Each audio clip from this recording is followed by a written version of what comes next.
Hello everyone, good morning. আজকে তোমাদের সাথে নতুন একটা ব্লগ আমি শেয়ার করতে চলেছি। আর আজকে হচ্ছে বছরের প্রথম দিন, 1 জানুয়ারি। তো বছরের প্রথম দিনে চলে এসেছি বাজার করতে। একটু তো ভালো মন্দ কিছু খাওয়া দাওয়া করতেই হবে। তো সেই জন্য সকাল সকাল বাজারে চলে এসেছি। বাজারে তো প্রচুর ভিড়। আর আজকে একটু মাছ নিচ্ছি, বাড়িতে চিকেন আছে। মাছ, এটা কি মাছ বলো তো? আচ্ছা, আমি বলছি, এটা তো সবাই চিনতেই পারবে, জিজ্ঞেস করার মতন তেমন কিছুই না। এটা হচ্ছে শোল মাছ। তো শোল মাছ কিন্তু আমি জীবনে প্রথমবার কিনছি। এর আগে যতবার খেয়েছি বাবা কিনে এনেছে, মা রান্না করেছে, কিন্তু এবার আমি একদম নিজে প্রথমবার রান্না করব। তো চলো এই সমস্ত মাছ টাছ নিয়ে বাড়িতে যাওয়া যাক। ও হ্যাঁ, তার আগে চলে এসেছি ফলের দোকানে। এখান থেকে একটু কমলা লেবু নেব, আর হচ্ছে একটু চেরি নেব। আর শীতকালে না চারিদিকে সুন্দর সুন্দর ফল, সবজি, মাছ এত ভালো লাগে। তো এই যে বাড়ির পথে রওনা দিয়েছি। বাড়িতে এসে তারপর অনেকটা সময় কাটিয়ে দিয়েছি, মানে একদম সারা দিন কোনো ব্লগ আমি করিনি, ভিডিও করিনি। তার একটাই কারণ আজকের এই ভিডিওটা 2 দিনের ব্লগ হচ্ছে। তো এখানে দেখো আমি একদম রাতের বেলাতে, মানে সমস্ত খাওয়া দাওয়া সবই হয়ে গেছে। এখন বাজে রাত 10:30। আর তখন আমি বসেছি কিছু বানাতে। তো দেখে তো আশা করি বুঝতেই পারছো প্রেশার কুকার নিয়ে কি করব। প্রেশার কুকার নিয়ে হচ্ছে আমি একটা কেক বানাবো। তো এখানে আমি একটা চকলেট কেক বানাচ্ছি। আর বাড়িতে আজকে মা, বাবা, বোন 3 জনাই এসেছে। কালকে একটা দারুণ স্পেশাল দিন আছে। অবশ্য তোমরা থাম্বনেল দেখে, টাইটেল থেকে বুঝেই গেছো যে কালকে কি। আর এর আগে আমি ছোট ছোট ভিডিও পোস্ট করেছি। 2 জানুয়ারি আমার মায়ের জন্মদিন। আর মায়ের জন্মদিনে আমি নিজের হাতে একটা কেক বানাচ্ছি। আর কোনো স্পেশাল দিনে কাউকে যদি নিজের হাতে কিছু করে বানানো যায় বা নিজে কিছু করে দেওয়া যায়, তা আমার মনে হয় সেটার থেকে মূল্যবান আর কিচ্ছু হয় না। তো সেই জন্য আমি চেষ্টা করি প্রত্যেকেরই তার স্পেশাল দিনগুলোতে নিজের হাতে কিছু করে দেওয়ার, যাতে করে তার আরও বেশি আনন্দ লাগে। আর এখানে তো মায়ের জন্মদিন, তো সেই জন্য আমি মায়ের জন্মদিনে নিজের হাতে একটা কেক বানাচ্ছি। আর কেকটা দেখো কি সুন্দর ফুলেছে। আমি এই কেকের রেসিপিটা অবশ্যই তোমাদের সাথে শেয়ার করব। একটা ভিডিওতে এত কিছু শেয়ার করলে না ভিডিওটা অনেকটা বড় হয়ে যাবে, তোমাদেরও দেখতে আর ভালো লাগবে না। তবে আমি বলছি ভিডিওটা শেষ পর্যন্ত দেখো, খুব ভালো লাগবে। আর আমরা সকলে ভীষণ আনন্দ করেছি। আর কততেই আছে, আনন্দ ভাগ করে নিলে কিন্তু আনন্দটা আরও অনেক গুণ বেড়ে যায়। আর কেক কিন্তু আমার একদম রেডি। আসো আসো আসো, এই তোরা আয় আমার পিছন পিছন। Happy birthday to you, happy birthday to you, happy birthday dear মা, হ্যাপি বার্থডে টু ইউ। আর রাত 12টা বাজতে না বাজতেই মাকে কিন্তু জন্মদিনের উইশ করে দিয়েছি।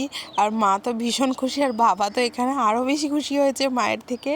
আর এখানে তো আমরা ওই রাতের বেলাতেই এত হাসি মজা শুরু করে দিয়েছি, মানে আমরা তো ভাবছিলাম আশেপাশের লোকজন না আমাদেরকে তাড়া দেয় যে এত রাতে এত হাসি হচ্ছে, আওয়াজ হচ্ছে। তো যাই হোক, এটা হচ্ছে পরের দিনের ভিডিও, মানে 2 জানুয়ারি সকালবেলা উঠে চা বিস্কুট খাওয়া হচ্ছে। আর আমি কিন্তু উঠেছি সেই সকাল সকাল, মানে একদম তখন 6:30 বাজে। তখন উঠে সমস্ত কিছু রান্নাবান্না করে নিয়েছি, মানে টিফিনটা আর কি করে নিয়েছি। টিফিনে করেছি সাদা আলুর চচ্চড়ি, আর এটা অবশ্য সাদা নয়, মানে আলুর চচ্চড়ি বলতে পারো। আর করেছি পরোটা।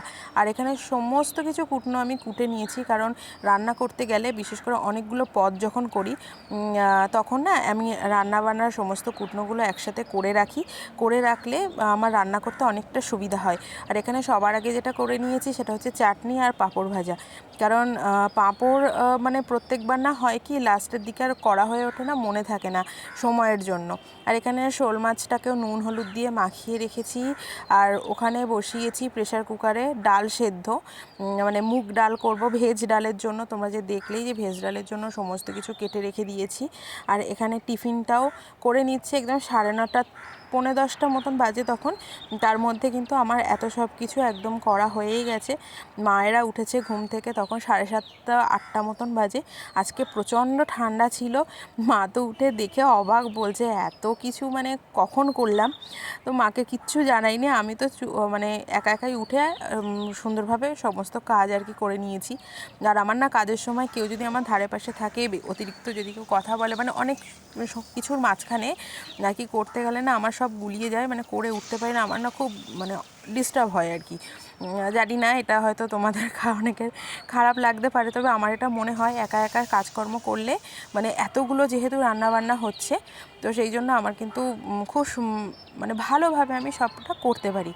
আর এখানে দেখতেই পেলে অনেক কিছু রান্নাবান্না আমার সব চলছে। আর এখানে চিকেনটাকে না গতকাল রাত থেকে না, দুপুর থেকে আমি ম্যারিনেট করে রেখে দিয়েছিলাম। এটা আমি বানাচ্ছি গন্ধরাজ চিকেন আর দই মরিচের একটা সংমিশ্রণ। এর আগে আমি বহুবার রান্না দেখিয়েছি দই চিকেন বলো বা গন্ধরাজ চিকেন। আর এখানে মা আমার ড্রেসিং টেবিলটা একটু পরিষ্কার করে দিচ্ছে। ড্রেসিং টেবিলটা না পরিষ্কার করাই ছিল আগে থেকে, কিন্তু মায়ের মনে হলো আমি আর কি ঠিক করে পরিষ্কারই করতে পারিনি, তো সেই জন্য মা নিজের হাতে পরিষ্কার করে দিচ্ছে।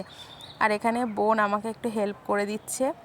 আর সত্যি কথা বলতে এত কাজের মাঝখানে কেউ যদি একটু হেল্প করে দেয় তাহলে ভালো লাগে, কারণ একভাবে না আমার হাতটাও ব্যথা হয়ে গেছে। আর সেই জন্য বোন এখানে মাছের ঝোলটা মশলাটা আর কি কষাতে আর কি সাহায্য করছে।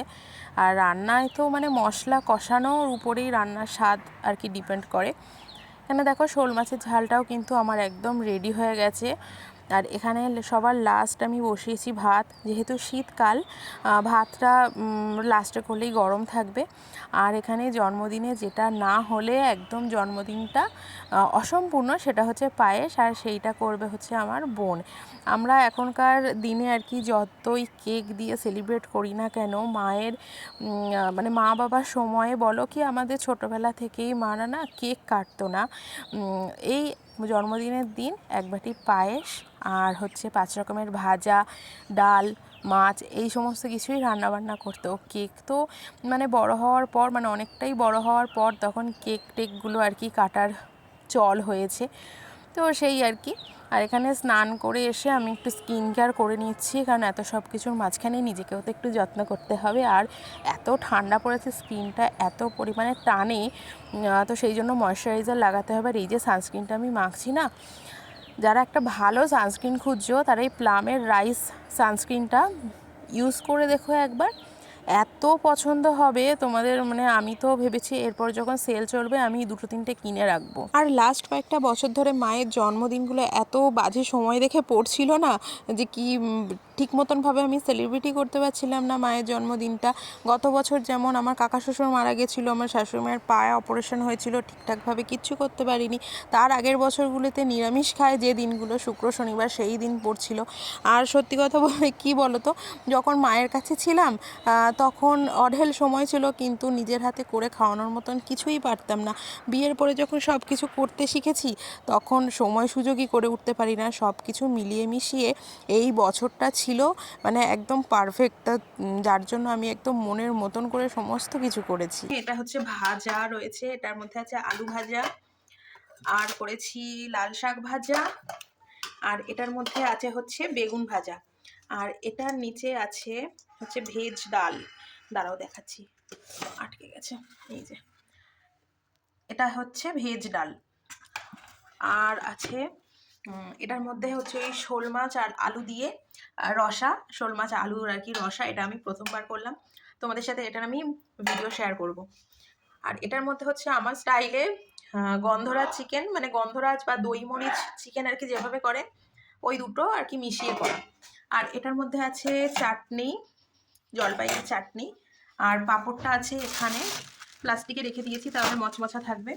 আর এটার মধ্যে তো আছে একদম ভাত, আর এইটা হচ্ছে জন্মদিনের মেন আকর্ষণ, পায়েস। তো এই হচ্ছে সমস্ত কিছু রান্নাবান্না। আর মাকে এখানে জন্মদিনের থালি সাজিয়ে বসিয়ে দিয়েছি, আর মা একদম একা একা খেতে চাইছিল না। আর মা এটা কখনো করে না, মানে সবার আগে আমরা খেয়ে নেব তারপরে খায়, আগে কখনো খায় না। আর এটাকে আমি বলো বা আমার বাড়ির কেউ সাপোর্ট করে না, সবাই ভীষণ বকাবকি করে, তাও কখনো মা আগে খায় না। মা সেই সবাইকে দিয়ে তারপরেই খায়, মায়েরা মনে হয় এরকমই হয়। তবুও মাকে সবার আগে বসিয়ে দেওয়া সত্ত্বেও মা কিন্তু আগে খায়নি, থালা থেকে সবাইকে একটু একটু করে একগাল করে খাইয়ে দিয়েছে, মানে আমরা যারা বাচ্চারা রয়েছি তাদেরকে খাইয়ে দিয়েছে, তারপর কিন্তু মা নিজে খেয়েছে। আর এই হচ্ছে হোমমেড কেকটা। কেকটা এতটা সুন্দর হয়েছে আর এত সফট হয়েছে না, আমি কতবার যে চিপেছি এটাকে তাও একটুও ভাঙেনি, এতটা সুন্দর হয়েছে। এই কেকের রেসিপিটাও তোমাদের সাথে আমি শেয়ার করব, তখন তোমরা দেখলে বুঝতে পারবে, আর ওভাবে ট্রাই করলেও খুব সুন্দর হবে কেকটা। আর খেতেও কিন্তু ভীষণ ভালো হয়েছিল, ভীষণই টেস্টি হয়েছিল। তো এই যে সমস্ত কিছু আর কি খাওয়া দাওয়া কমপ্লিট করে একটু রেস্ট নিচ্ছিলাম, আর একটা সিনেমা দেখছিলাম। দেখার পরে মা এখন সন্ধ্যাবেলা কেক কাটছে। কেক কাটার পর কেক টেক খেয়েছি, পায়েসও অল্প অল্প করে খেয়েছি, আর মাকেও কিছুটা দিয়ে দিয়েছিলাম। তো মানে মা আর কি বাড়ি চলে যাবে, সামনেই যেহেতু বোনের ফাইনাল এক্সাম, তো থাকতে পারবে না। তো এইটুকু আনন্দ মানে আমরা সবাই মিলে করেছি। তোমাদেরও ব্লগটা কেমন লাগলো অবশ্যই জানিও, আমাদের আনন্দের সাথে কতটা তোমরা সামিল হতে পারলে সেটাও কিন্তু অবশ্যই জানিও। চলো আজকের মতন এই ভিডিওটা এখানেই শেষ করছি, দেখা হচ্ছে নতুন একটা ভিডিওতে। টাটা।